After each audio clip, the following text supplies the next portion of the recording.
আসসালামু আলাইকুম। পর্ব 6 সরলরেখার স্বাগতম জানাচ্ছি। এইচএসসি ম্যাথমেটিক্স সরলরেখা চ্যাপ্টার আমরা তৃতীয় চ্যাপ্টার কভার দেওয়ার চেষ্টা করছি। আমরা ভার্সিটি অ্যাডমিশন টেস্টের জন্য মূলত লেকচারটা করার চেষ্টা করতেছি, তারপরে এইচএসসি কভার দিবে ইনশাল্লাহ। তো আমাদের সাথে থাকতে হবে। যেখানে যদি কোনো প্রবলেম হয় আমরা তো বারবারই বলতেছি, আমাদের হোয়াটসঅ্যাপ নাম্বার দেওয়া আছে, সেখানে যোগাযোগ করলে চলবে। তো আমরা একটু আমাদের ক্ষমাটা সরিয়ে ফেলি। আচ্ছা, লেটস স্টার্ট।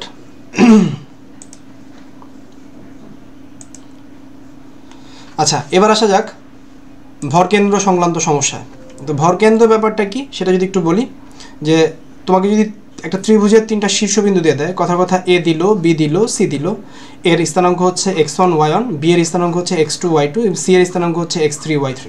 তাহলে ত্রিভুজের ভরকেন্দ্র যদি আমি ধরে নেই ভুজ এবং কোটি হচ্ছে যথাক্রমে x এবং y, তাহলে তুমি x কে বের করবা 3টা ভুজকে যোগ করে 3 দিয়ে ভাগ, 3টা কোটিকে যোগ করে 3 দিয়ে ভাগ, তাহলে তুমি ভরকেন্দ্র পেয়ে যাবা। তো চলো আমরা ঝটপট একটা দেখে ফেলি। এখানে এ বিন্দু যেখানে আমার দেওয়া আছে x1 এবং y1 এর মান দেওয়া আছে, x2 y2 এর মান দেওয়া আছে, x3 y3 এর মান দেওয়া আছে, রাইট? তো আমি x1 x2 x3 যোগ করে 3 দিয়ে ভাগ করব, y1 y2 y3 যোগ করে 3 দিয়ে ভাগ করব, তাহলে আমি ভরকেন্দ্রের স্থানাঙ্ক পেয়ে যাব। এটা ত্রিভুজের ভরকেন্দ্র দেওয়া আছে, শীর্ষবিন্দু দেওয়া আছে 2টা, অপর শীর্ষবিন্দু জানতে চাইছে। মানে বিষয়টা অনেকটা এরকম যে ধরো এ এর স্থানাঙ্ক দেয়া নাই, আর বি এর স্থানাঙ্ক দেওয়া আছে, সি এর স্থানাঙ্ক দেওয়া আছে। তো ভরকেন্দ্র স্থানাঙ্ক জানতে চাইছে, রাইট? তো ভরকেন্দ্র স্থানাঙ্ক দেওয়া আছে, সাথে আরও 2টা দেওয়া আছে। তাহলে ভরকেন্দ্রের সূত্র থেকে আমরা বের করে ফেলবো। ভরকেন্দ্রের সূত্র আমরা জানি x = x1 + x2 + x3 divide by হচ্ছে 3। আর কোটির বেলায় যদি আমরা ভরকেন্দ্র কোটি বের করি, y1 + y2 + হচ্ছে y3 ডিভাইড বাই হচ্ছে 3। তাহলে y এর মান দেওয়া আছে, y2 এর মান দেওয়া আছে, y3 এর মান দেওয়া আছে। আমরা কার মান বের করব? y1 এর মান বের করব। এখানে আমার x2 এর মান দেওয়া আছে, x3 এর মান দেওয়া আছে, x এর মান দেওয়া আছে, আমরা x1 এর মান বের করে ফেলবো। That's it. সলিউশনটা দেখলে তুমি বুঝতে পারবে।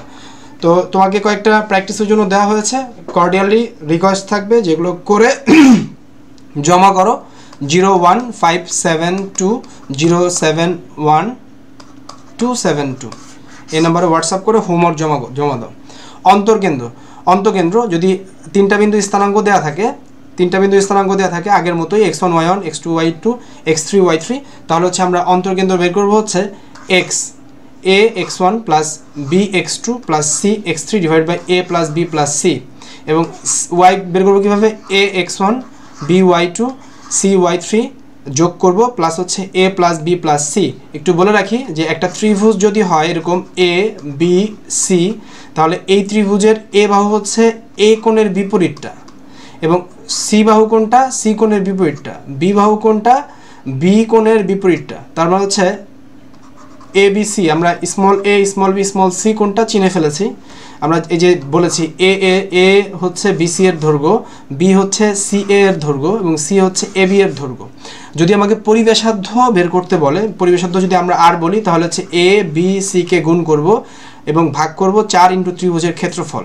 তো এই ত্রিভুজের ক্ষেত্রফল, এবিসি ত্রিভুজের ক্ষেত্রফল সেটা হচ্ছে আমরা ওই ত্রিভুজ ডেল চিহ্ন দিয়ে বুঝিয়েছি।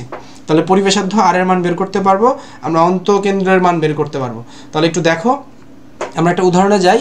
একটা বিন্দু স্থানাঙ্ক দেওয়া আছে a b c, একটা ত্রিভুজের 3টা স্থানাঙ্ক দেওয়া আছে, একটা x1 y1, right, x2 y2 এবং হচ্ছে x3 y3।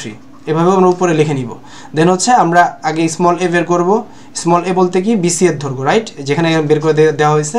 তারপর হচ্ছে আমরা ab বের করব, মানে ab হচ্ছে কি আমার c হবে, রাইট, আর ac হচ্ছে আমার কি হবে? b হবে। তাহলে small a small b small c আমরা বের করে তারপর হচ্ছে আমরা অন্তকেন্দ্র বের করে ফেলবো এই সূত্রের মাধ্যমে, যেটা আমরা আগে শিখালাম। তোমরা সূত্রগুলো একটু বারবার লিখবা, যত বেশি লিখবা তত দ্রুত তোমার মনে থাকবে। অন্তকেন্দ্রের যে স্থানাঙ্কের যে সূত্র x, আমরা বলেছি যে a x1 + b x2 + হচ্ছে c x3 ডিভাইড বাই হচ্ছে a + b + c, রাইট। আর যদি কোটি বলে তাহলে y = কি বলবো? a y1 + b y2 + হচ্ছে c y3 ডিভাইড বাই হচ্ছে a + b + c। তো এখানে মান বসাই দিলে ঝটপট অ্যান্সার বের হয়ে যাবে। যদি পরিবেশার্ধ বলতো তাহলে পরিবেশার্ধ বের করে ফেলবা, r = abc ডিভাইড বাই 4 ত্রিভুজের ক্ষেত্রফল। এই যে একটা প্র্যাকটিস দিলাম, প্র্যাকটিসটা একটু করে হোয়াটসঅ্যাপে জমা দিবা। এবার আসে সঞ্চার পথ। তো সঞ্চার পথে যাওয়ার আগে আমরা এই পর্বটা একটু ফিনিশিং দিতে চাই, যে এই পর্যন্ত আমরা আসলে কী কী শিখলাম, যেটা তোমাদের বইতে 3.1-এ বলা আছে।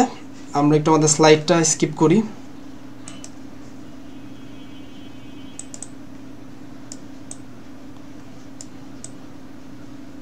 আমরা একটু রিক্যাপ করতে চাই এ পর্যন্ত আমরা যা যা শিখেছি। আমরা সরল রেখা পড়তে চাচ্ছিলাম, স্থানাঙ্ক এবং সঞ্চার পথটা কাভার দেওয়ার কথা ছিল আমাদের। আমরা কি কি ছিল, আমরা কার্তেশীয় স্থানাঙ্ক পড়েছি, পোলার স্থানাঙ্ক পড়েছি, কার্তেশীয় স্থানাঙ্ক XY ভুজকোটি সম্পর্কে চিনেছি, আমরা পোলার স্থানাঙ্ক জেনেছি, আমরা আর সম্পর্কে জেনেছি, থিটা সম্পর্কে জেনেছি, আমরা 9টা বিন্দু হইতে পারে সেটা সম্পর্কে জেনেছি। আমরা পোলার স্থানাঙ্ক ব্যবস্থায় বলেছি যে আর কীভাবে বের করতে হয়, থিটা কীভাবে বের করতে হয়। আর হচ্ছে ব্যাসার্ধ ভেক্টর মডুলাস, থিটা হচ্ছে ভেক্টোরিয়াল কোণ বা আর্গুমেন্ট হচ্ছে সবসময় অ্যান্টি ক্লকওয়াইজ নিব। একটু খেয়াল রাখতে হবে যে যখন হচ্ছে আমরা আর এর মান বের করব তখন হচ্ছে যেন অবশ্যই 4টা কোয়ার্টার মাথায় রেখে তারপরে কাজ করি। কার্তেশীয় স্থানাঙ্ক পোলার স্থানাঙ্ক ব্যবস্থার মধ্যে সম্পর্ক জানিয়েছি x = r cos θ, y = r sin θ। আমরা শিখেছি হচ্ছে tan θ = y/x। আমরা শিখেছি r স্কয়ার হচ্ছে x² + y²। আমরা 4টা কোয়ার্টারের জন্য যে আর্গুমেন্টের মান হয় সেটা বলেছি। দ্বিতীয় কোয়ার্টারের বেলায় পাই মাইনাস tan ইনভার্স y/x সেটা বলেছি। আমরা কলম দিয়ে একটু বলতে চাই। তারপরে হচ্ছে আমরা শিখেছি হচ্ছে তৃতীয় চতুর্ভাগের জন্য হচ্ছে পাই প্লাস tan ইনভার্স y/x। আমরা শিখেছি চতুর্থ চতুর্ভাগের জন্য twice pi minus tan inverse y/x। So that's why আমরা চিত্রগুলো একটু এক্সপ্লেন করার চেষ্টা করেছি। আমরা বলেছি আর এর মান সবসময় ধ্রুবক হবে, বিকজ কী ছিল আমাদের x² + y² ছিল, বর্গের যোগফলের বর্গমূল কখনো ঋণাত্মক হতে পারে না। তারপরে আমরা এক্সাম্পলগুলো দেখেছি, ক্যালকুলেটরে কীভাবে কাজ করতে হয় সেটা শিখেছি। আমরা প্র্যাকটিসের জন্য হিন্টস দিয়ে দিয়েছি, সেগুলো তোমাদের দেখিয়েছি। আমরা পোলার কার্তেশীয় সমীকরণের পারস্পরিক রূপান্তর শিখেছি। আমরা বারবার তোমাদের বলার চেষ্টা করেছি যে x = r cos θ, y = r sin θ, r² = x² + y², আর tan θ হচ্ছে tan ইনভার্স y/x। এগুলো কীভাবে রূপান্তর করতে হয় সেগুলো শিখেছি। আমরা দূরত্ব নির্ণয় করা শিখেছি, x1 - x2 এর whole square plus y1 - y2 এর হোল স্কয়ার। আমরা পোলার স্থানাঙ্কর দূরত্ব শিখেছি, √r1² + r2² - 2r1 r2 into cos θ1 - θ2। আমরা প্র্যাকটিক্যালি ওটা দেখানোর চেষ্টা করেছি। এই জায়গাটা একটু ভুল আছে, একটু দেখে নিও।